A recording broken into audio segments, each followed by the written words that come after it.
weirdos. Weird science is the revolution. Weird science is the revolution. Vigil number 3, continuing in the We Are Legends books, written by Ram V with art by Lalit, Kumar, Sharma, Rain Barreto, and Dave Sharp. And we have a weird issue. I actually saw a lot of people dissing this issue. I don't hate it. I just want to kind of get over this kind of introduction of the group and get forward. But I thought that it played out okay. I don't know how you're going to feel it. Well, you end up having a neat kind of deal where they're actually on a mission that may not even be quite the mission because they're actually looking up the stuff with Nia. I feel like they're giving me the double talk with everything they're doing here because you have characters that are part of the Vigil team. You have new characters brought in to be a part of it but are still outsiders. And you have the main doctor involved who's giving out the orders to do this, who we know nothing about but goes to a negative, weird universe and says, oh my God, Hep is missing. I'm like, I don't know what you're doing. Even the situations where you set up where, we go to this jungle where there's floating. It's Zelda Tears of the Kingdom out of nowhere with all the floating stuff where a guy's hooked up to a machine who creates the dream of a perfect future paradise where people just go along with the dream there. But we just kind of move on. It's a half a mission, half a story to go into the idea.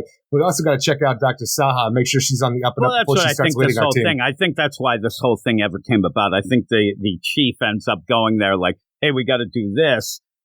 They're really actually looking into Nia and checking out all those things. So I thought it felt very Doom Patrol-esque, but we end up always feeling a bit Doom Patrol-esque in this. But you end up having, the idea. I didn't know that Castle was, a psychopathic sociopath kid who doesn't even care, has no empathy or whatnot.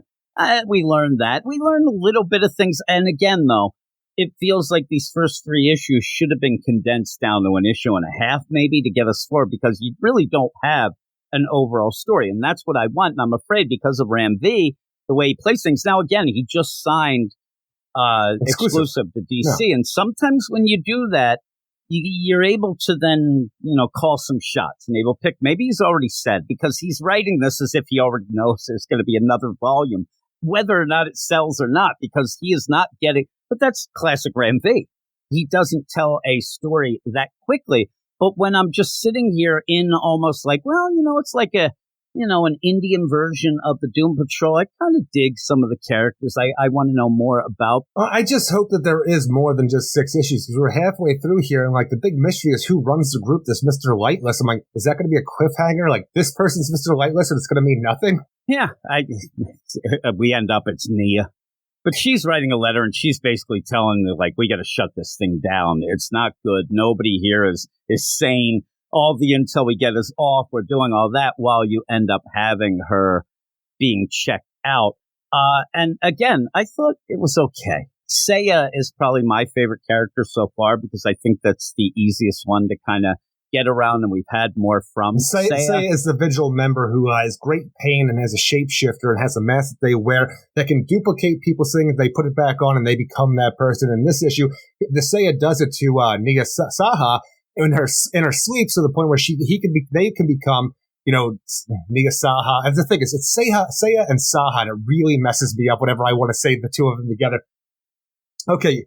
You got Seiya and you got Nia, okay? And now Seiya has been tasked to go around and dig up any dirt on Nia that they can. So they're pretty much in the background, we have Seiya going around in disguise as Nia, going to the place, her mother's place, going on dates, checking all the, friend group. And I did find it a little confusing at first with some of the transitions where I didn't know if this was actually Nia or, Seiya in disguise, because I didn't understand the plan initially. Yeah, eventually I caught on because I kept reading, and that's fine.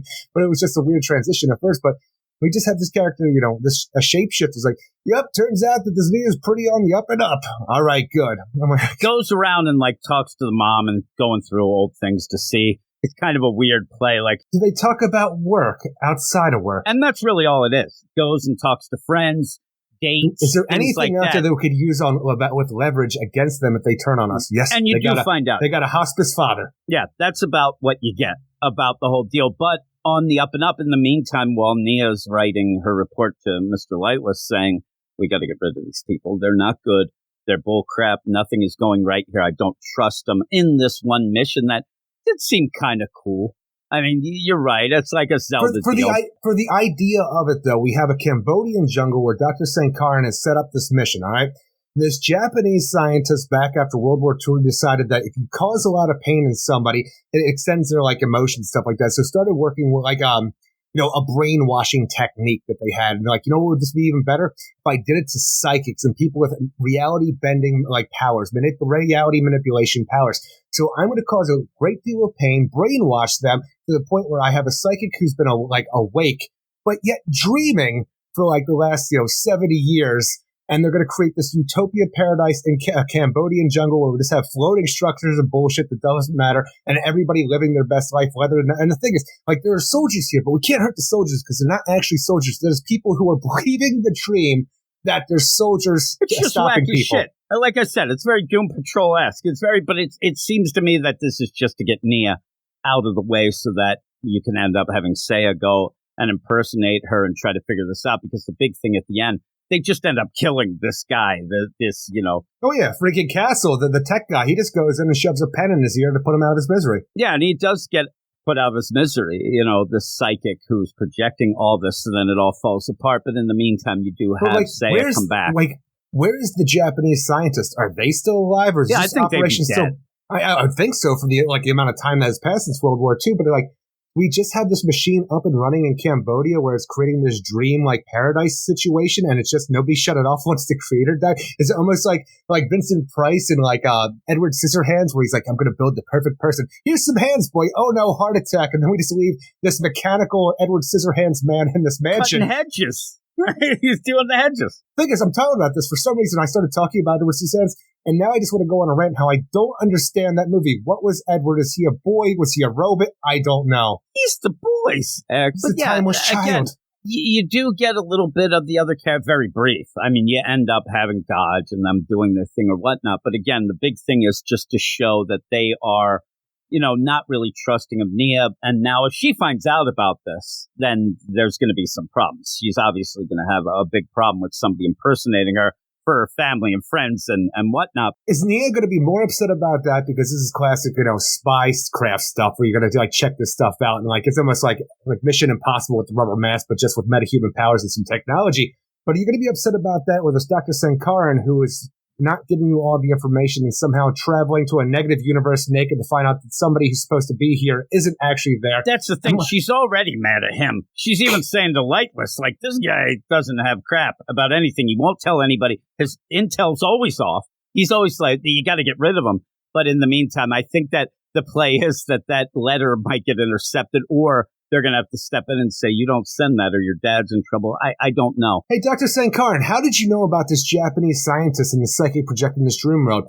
He never answered my question. I'm like, what are you doing with this guy? Because even in the last issue, obviously he's a baddie because he was even a part of that weird Stranger Things lab that we're working with children to make them psychics. And he was obviously a part of that and was trying to, I hope they don't find out about what I did. You don't know what's going on, but it could be, but that's the class. Again, it's like Niles Calder. It's like all these weird teams. Niles. I know. Well, I think you're supposed to hate this guy too. But even when he goes to his weird, astral projection, negative verse, whatever the hell it is, and he sees this demolished throne area, he's like, oh my God, Hep, you got free. The way he comes to this conclusion, though, we see a symbol on this brick ground, and I'm like, what is that symbol? It almost looks like a Brainiac symbol to me. I'm like, what is this? I just figured out, maybe this will change your mind. I think they're part of the Immortal Men, Eric. Oh, yes, it's the War of the Immortals? The Immortals that you've been waiting for all this time. Kenji's a part of that. I will tell you with this, though, like I said, the actual story, it's but I did like what they were doing with Nia. I like that kind of play, but not in a 6-issue mini.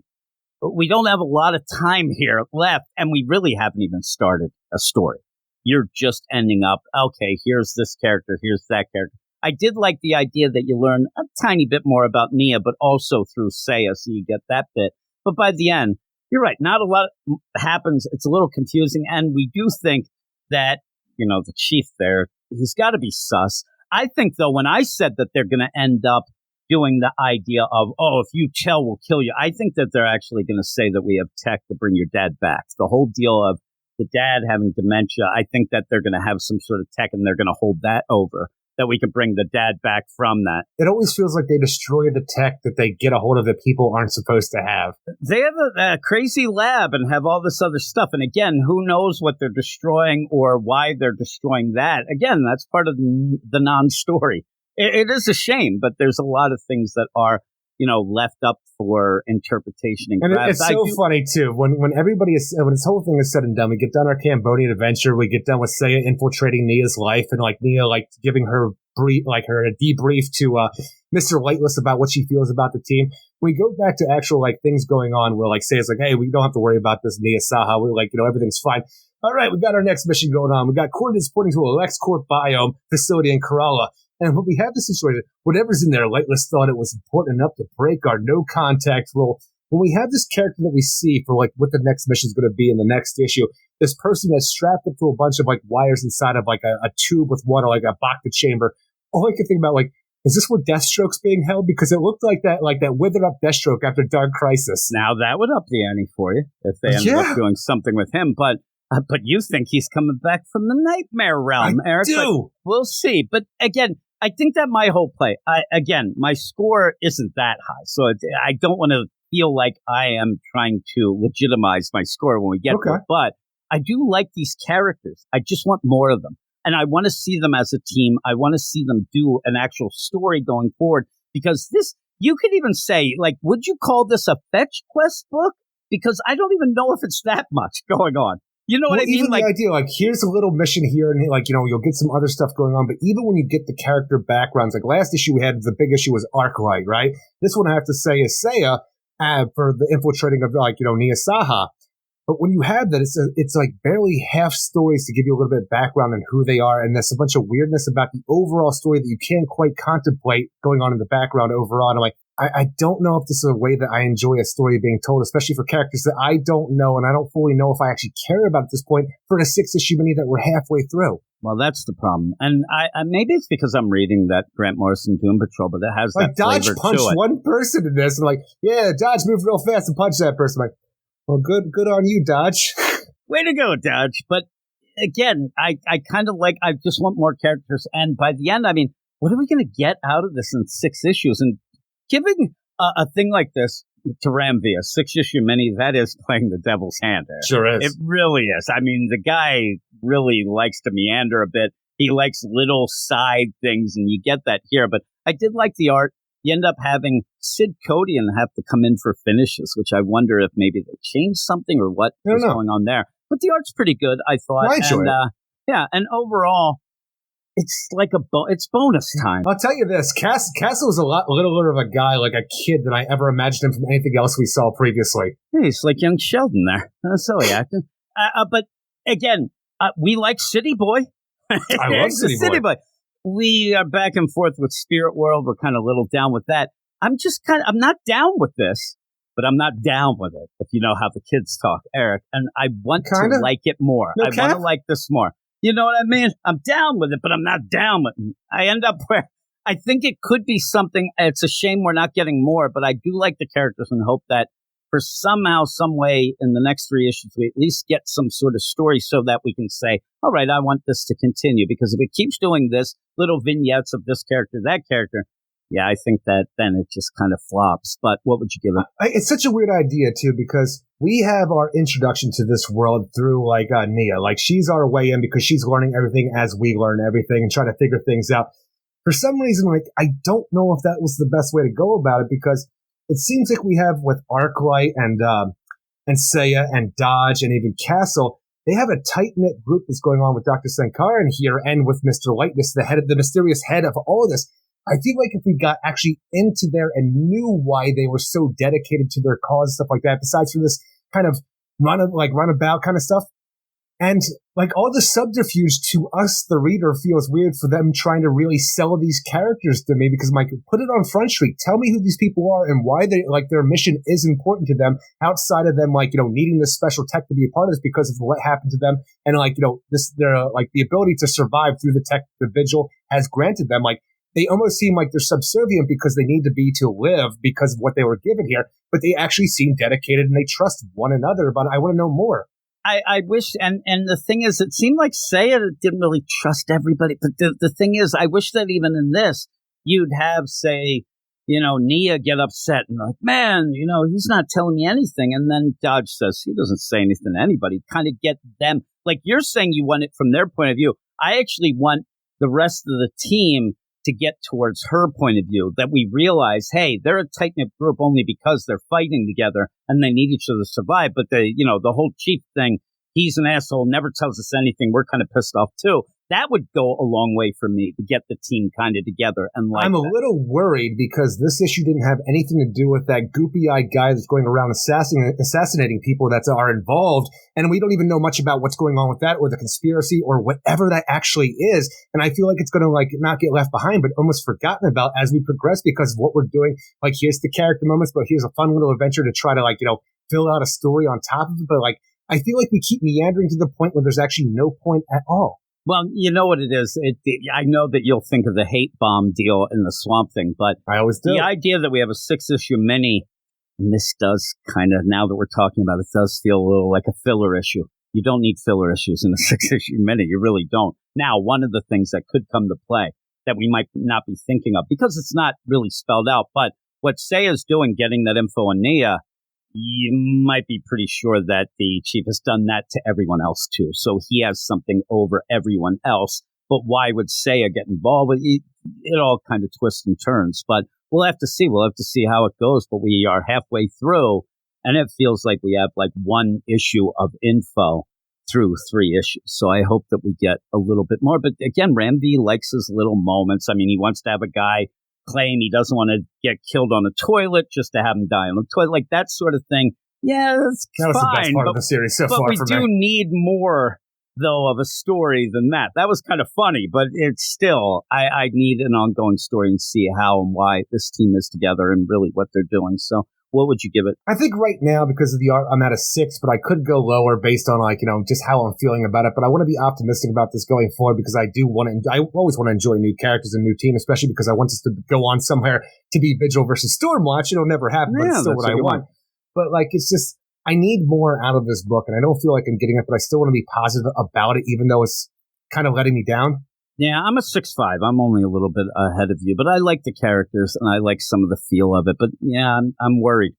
At this point, I'm officially worried that we're not really going to get a story. But that's how Ram V does his thing. All of a sudden, it's a 10-issue mini. Ram V. It's a maxi series now. You are all weirdos. Weird science is the revolution. Weird science is the revolution.